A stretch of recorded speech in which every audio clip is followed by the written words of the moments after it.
Ce 18 juin 2025 marque une nouvelle étape dans les représailles de l'exécutif de Coin-l'Écuverie contre moi, Julien Ruaro, par rapport à ces parcelles que vous voyez là, et qui ont été entièrement mises à nu. Donc là, on est sur une zone naturelle. On est sur deux parcelles communales que je louais à la mairie, avec un bail de 9 ans signé en 2020. Et c'est ce matin qu'on devait faire l'état des lieux de sortie. Et qu'est-ce que je découvre? Ce que vous voyez là. Ils sont passés la veille sans prévenir et ils ont tout fauché.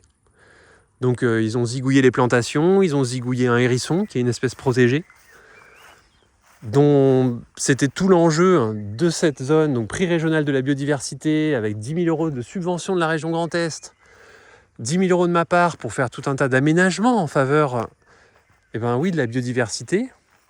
C'était un verger démonstratif avec l'ensemble des variétés comestibles, donc arbres, arbustes, il y avait de tout. Abricots, pommes, pêches, poires, nèfles, nachis, noisettes, amandes, noix, châtaignes, et plein de variétés peu connues aussi, peu ou pas du tout connues. En 2022, ils me demandent de tout supprimer. Sans motif. Je reçois un courrier, c'est voilà, on vous demande de remettre à l'état initial, vous avez 1 an. Ou sinon, vous laissez, mais sans indemnité. Évidemment, je plante avec un bail de 9 ans et sans motif, 2 ans après, ils me disent on récupère tout et c'est nous qui récolterons les fruits. Mais moi, j'appelle ça du vol.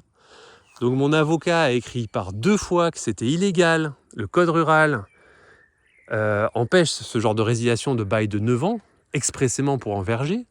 Que même si c'était un bail jardin familial, il faut un motif et une finalité, ce qui n'était pas dans leur courrier.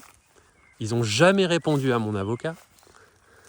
Et je vous passe tous les courriers que j'ai pu faire moi en rappelant la loi de protection des lanceurs d'alerte, que c'est nul de plein droit, les résiliations anticipées de bail. Là, ils sont montés encore d'un cran. Ils ont voté l'expulsion des parcelles avec 100 € d'astreinte. Et il y a même un élu, David Wilhelm, lui, il a proposé 1 000 € d'astreinte. Tant qu'à faire. Faut pas se cacher, allons-y. Sur les procédures Bayon, autant y aller. Et donc, il me donne rendez-vous ce matin pour faire l'état des lieux de sortie.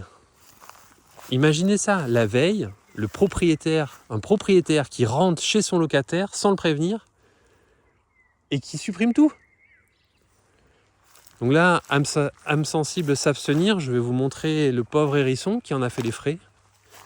Et c'est vraiment le summum de cette hérésie. Voilà, il est là le pauvre. Lui, on lui avait fait un joli cadre.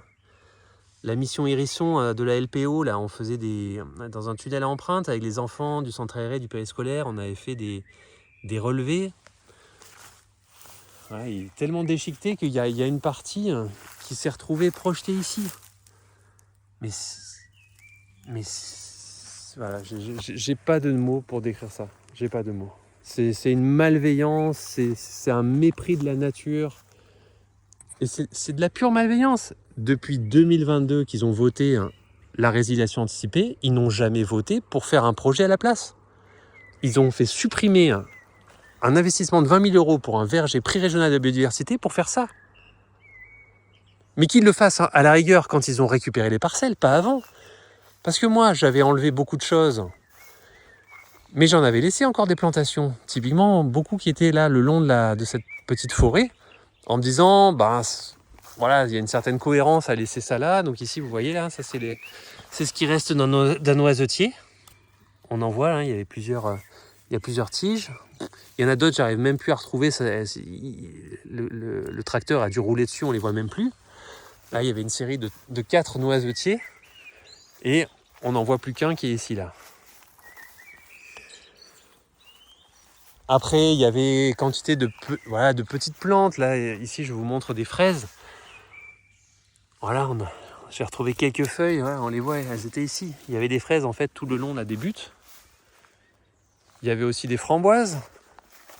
Donc là, celle qui était là, il n'y en a plus aucune trace. Et là, ouais, c'est un peu sombre, mais voilà, on les voit encore ici, là. Voilà, ça a été tailladé, quoi.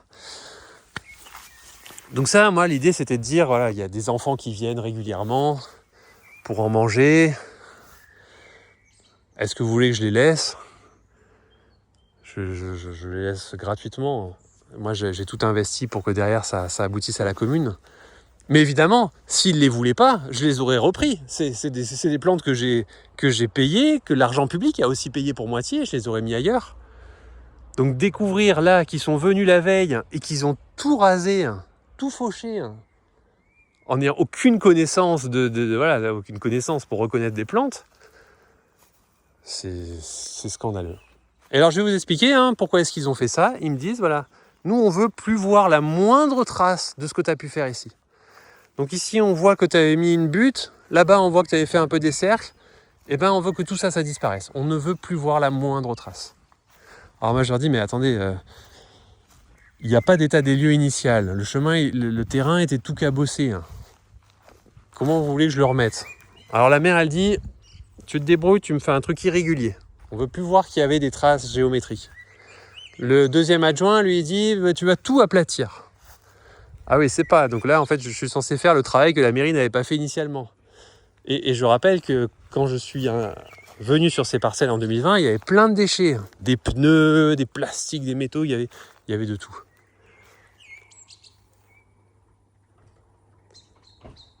Voilà ce qui reste aujourd'hui.